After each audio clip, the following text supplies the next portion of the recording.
Hello बच्चों, physics नमा में आप सबों का एक बार फिर से स्वागत है। तो आशा करते हैं कि आप लोगों ने मोशन इन स्ट्रेट लाइन का पार्ट 1 वीडियो देख लिया होगा, जिसमें हम लोगों ने स्टडी किया था मोशन के बारे में। तो चलिए हम आज मोशन का ग्राफ के बारे में स्टडी करेंगे।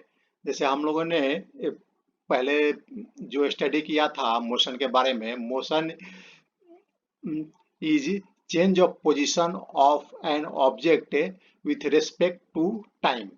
तो देखिए इसमें दो वेरिएबल है। अगर टाइम चेंज हो रहा है तो अगर बॉडी मोशन कर रहा है तो उसका पोजीशन भी चेंज हो रहा है। तो हम दो वेरिएबल के साथ हम जो टाइम और पोजीशन का हम एक ग्राफ बना सकते हैं। तो इस ग्राफ के जरिए हम लोग बहुत सारा चीजें समझ सकते हैं। अगर हमारा मोशन का ग्राफ दिया हुआ है जो टाइम और पोजीशन का ग्राफ रहेगा, तो हम उस ग्राफ को देखकर बहुत सारा चीज समझ सकते हैं। तो चलिए हम आगे बढ़ते हैं और ग्राफ को समझने की कोशिश करते हैं। तो देखिए हम इसमें तीन टाइप का केस लेंगे, जिसमें पहला है case position time graph of an stationary object. तो इस केस में हमारा जो ऑब्जेक्ट रहेगा ये स्टेशनरी ऑब्जेक्ट रहेगा।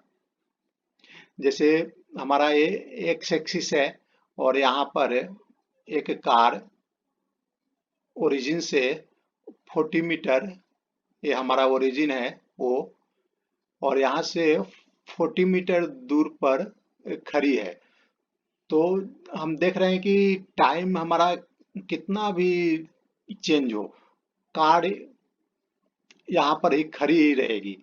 तो आइए हम इसका ग्राफ को देखते हैं कैसे बनाएंगे। ये हमारा ग्राफ है का कोऑर्डिनेट है। इससे इस कोऑर्डिनेट में हमारा टाइम को हम डिनोट करेंगे, और ये हमारा इस कोऑर्डिनेट में हम पोजीशन, जो बॉडी का अगर कोई पोजीशन चेंज हो रहा है तो हम उसको इस कोऑर्डिनेट में डिनोट करेंगे। तो देखिए हमारा जो कार है, ये कार जो है वो 40 मीटर पर रुकी हुई है। तो अगर टाइम हम कितना भी बढ़ाए तो पोजीशन वो चेंज नहीं होगा। तो आइए हम ग्राफ देखते हैं। ये देखिए हमारा ये ये टाइम हमारा इंक्रीज करते जा रहा है, लेकिन ये 40 मीटर, ये 40 मीटर है और 40 मीटर पर वो कार रुकी हुई है। तो ये हम देख रहे हैं कि ये जो मोशन का ग्राफ है ये टाइम एक्सिस के साथ, हमने इसको टाइम एक्सिस माना था, तो टाइम एक्सिस के साथ ये पैरेलल है और साथ में स्ट्रेट लाइन है। तो एक बार हम और इसको देखते हैं। ये देखिए हमारा ये एक्स एक्सिस और टाइम एक्सिस, पोजीशन एक्सिस और टाइम एक्सिस। और देखिए कार रुकी हुई है, हमारा टाइम इंक्रीज करते जा रहा है, लेकिन बॉडी का, कार का पोजीशन चेंज नहीं हो रहा है। तो अगर पोजीशन चेंज नहीं होगा तो हम ये जो पोजीशन मोशन का ग्राफ देख रहे हैं ये हमारा टाइम एक्सिस के साथ है पैरेलल एक ग्राफ होगा।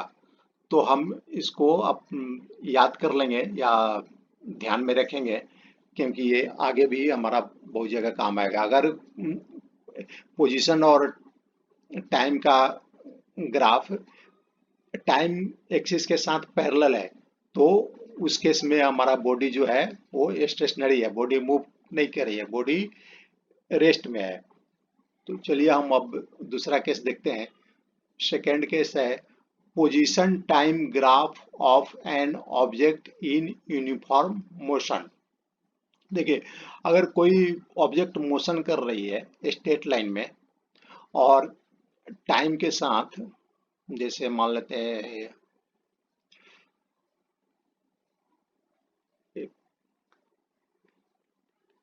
जैसे मान लेते हैं ये हमारा स्ट्रेट लाइन है और एक बॉडी इस लाइन में मूव कर रही है, तो हम अगर इक्वल टाइम इंटरवल लें, ये मान लें हमारा टाइम टी है और यहाँ से यहाँ जाने में उसको टाइम टी लगा, फिर यहाँ से यहाँ जाने में उसको टाइम टी लगा, फिर यहाँ से यहाँ जाने में टाइम टी लगा और यहाँ से यहाँ जाने में टाइम टी लगा। इसी तरह आगे भी हम कंसीडर कर सकते हैं, हम यहाँ से यहाँ जाने में भी टाइम टी लगा। ये हम मान लेंगे स्ट्रेट लाइन है, ये थोड़ा कर्व हो गया है, इसको हम स्ट्रेट लाइन कंसीडर कर लेंगे।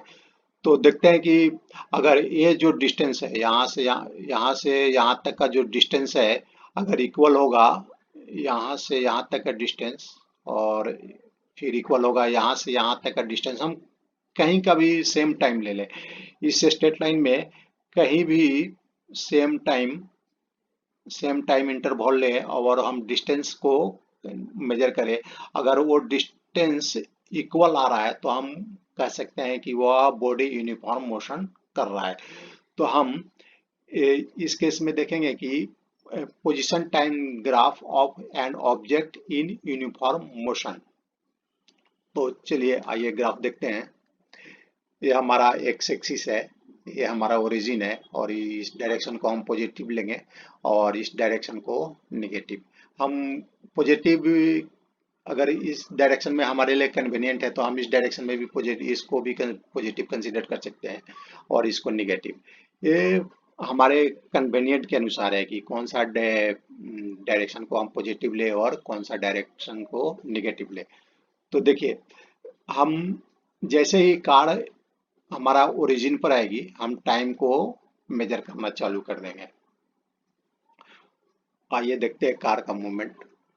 ये हमारा, इसको हम इरेज कर देते हैं ताकि हमारे ग्राफ को अच्छा से दिखाई दे। तो ये हमारा एक जो नीचे का जो एक्सिस है ये हमारा टाइम एक्सिस हो गया ये, और ये हमारा पोजीशन एक्सिस। तो आइए देखते हैं। ये देखिए कार आ रही है और ये कार आकर चली गई। तो ये जो कार का जो मोशन था ये यूनिफॉर्म था। तो जैसे ये कार हमारा ओरिजिन के पास से पहुंचेगी वो हम इसके एक्स और टी के ग्राफ को बनाना चालू कर देंगे। आइए एक बार और देखते हैं। देखिए कार आ रही है, जीरो पर जैसे ही पहुंची हम लोगों ने ये जीरो से ग्राफ बनाना चालू किया और टाइम बढ़ते गया और एक ग्राफ भी देखिए ये स्ट्रेट लाइन है और एक ग्राफ टाइम एक्सिस के साथ कुछ एंगल बना रहा है। ये देखिए अगर हम कोई भी टाइम इंटरवल ले, मान लेते यहाँ से यहाँ एक जीरो से ए टी, यहाँ से यहाँ तक का टाइम टी है, फिर दूसरा एक स्लैब लें टाइम का इंटरवल, उसका भी टाइम इंटरवल टी है, और एक तीसरा भी ले तो इसका भी टाइम इंटरवल टी है और इसका भी टाइम इंटरवल टी है। तो इसका जो कॉरस्पॉन्डिंग पोजीशन है ये है, इसका जो कॉरस्पॉन्डिंग पोजीशन है ये है, और इसका जो कॉरस्पॉन्डिंग पोजीशन है ये थोड़ा सा कर्व हो गया, ये है, और इसका जो कॉरस्पॉन्डिंग पोजीशन है मान लेते हैं कि ये है। तो हम अगर ये दोनों कॉरस्पॉन्डिंग पोजीशन का बीच का डिफरेंस नापेंगे और इसका भी डिफरेंस नापेंगे, अगर सेम आ रहा है, हम मान लेते हैं कि ये सभी में सेम आया, तो हमारा ये जो मोशन है, बॉडी का मोशन है, ये यूनिफॉर्म होगा। अगर ये मान लेते कर्व रहता तो हम जो टाइम आगे के केस में हम देखेंगे, अगर कर्व है तो हमारा वो मोशन उस समय यूनिफॉर्म नहीं होगा। तो चलिए हम तीसरा केस को देखते हैं। तीसरा केस में है motion of A car start from rest.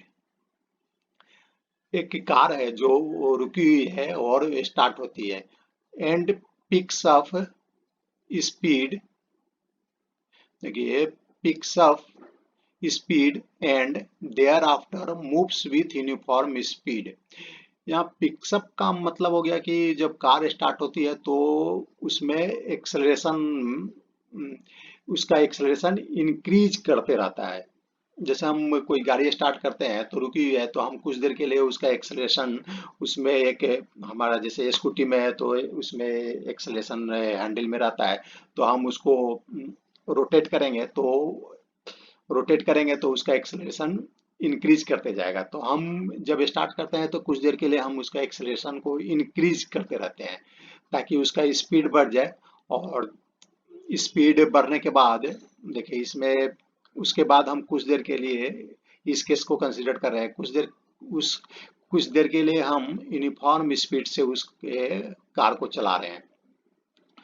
कुछ देर यूनिफॉर्म चलाने के बाद उसको ब्रेक लगाते हैं। ब्रेक लगाने के बाद वो कुछ देर के बाद वो कार रुक जाती है।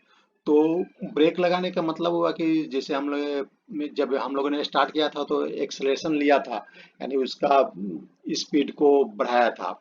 स्पीड उसका स्पीड पर सेकंड उसका यूनिफॉर्म नहीं था, वो स्पीड उसका इंक्रीज कर रहा था।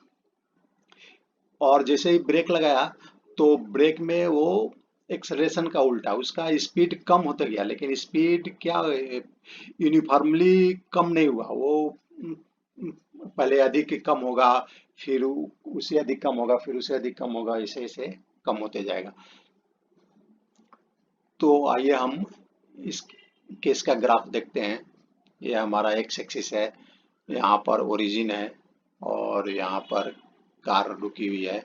अब देखिए कार हमारा ये टाइम एक्सिस और पोजीशन एक्सिस का ग्राफ।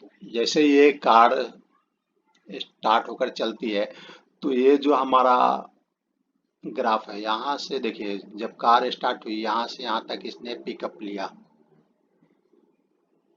यहाँ से यहाँ तक इसने कार ने पिकअप लिया। तो जब पिकअप लिया तो देखिए कर्व क्या है यहाँ पर, यहाँ से यहाँ तक का इसका जो ग्राफ है ये कर्व है, और कर्व भी क्या है, अपवर्ड डायरेक्शन में है, अपवर्ड कर्व है। तो यहाँ पर हम अगर ये कोई इक्वल टाइम कंसीडर करेंगे, मान लो यहाँ से यहाँ, तो अगर इसका पोजीशन जैसा हम लोगों ने पिछले में निकाला तो ये पोजीशन इक्वल नहीं होगा। तो यहाँ से यहाँ तक जो कार का मोशन है वो यूनिफॉर्म नहीं है। उसके बाद यहाँ से यहाँ कार यूनिफॉर्म मोशन में मूव कर रही है। देखिए, and thereafter moves with uniform speed. Pickup लेने के बाद वो यूनिफॉर्म मोशन में मूव कर रही है। तो यहाँ से यूनिफॉर्म मोशन जैसा हम लोग ने सेकेंड केस में देखा था, अगर यूनिफॉर्म मोशन में मूव कर रही है तो पोजीशन के टाइम का ग्राफ स्ट्रेट लाइन होगा और ये टाइम एक्सिस के साथ कुछ एंगल बनाएगा। मान लो एंगल थीटा बना रहा है और हम इक्वल टाइम कंसीडर करें जैसा हम लोग पिछले केस में कंसीडर किया था, तो इक्वल टाइम में वो इधर इक्वल डिस्टेंस भी वो कवर करेगा। ये जो हम मेजर करेंगे तो डिस्टेंस भी हमारा इक्वल ही होगा। उसके बाद जब हम ब्रेक लगाते हैं तो आइए देखते हैं क्या होता है। देखिए ब्रेक लगाते हैं तो हम जो इधर जो स्टार्टिंग में जो एक्सेलरेशन था उसका ऑपोजिट होता है। एक्सेलरेशन में उसका स्पीड बढ़ते रहता है लेकिन स्पीड यूनिफॉर्मली नहीं बढ़ रहा है।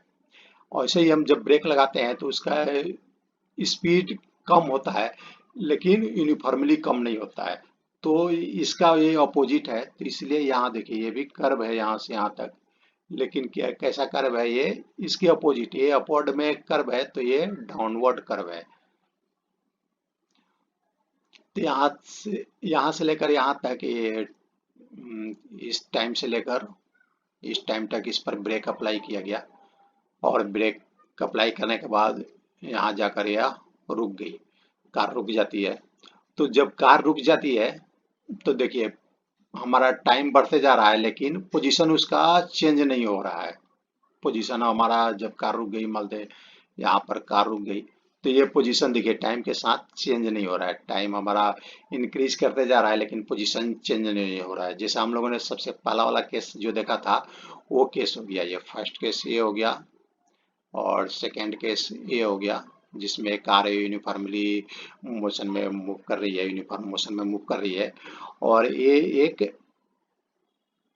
डिफरेंट केस हो गया जिसमें कार का जो मोशन है एक्सेलरेटेड मोशन है और यहाँ पर ये डी एक्सेलरेटेड मोशन है।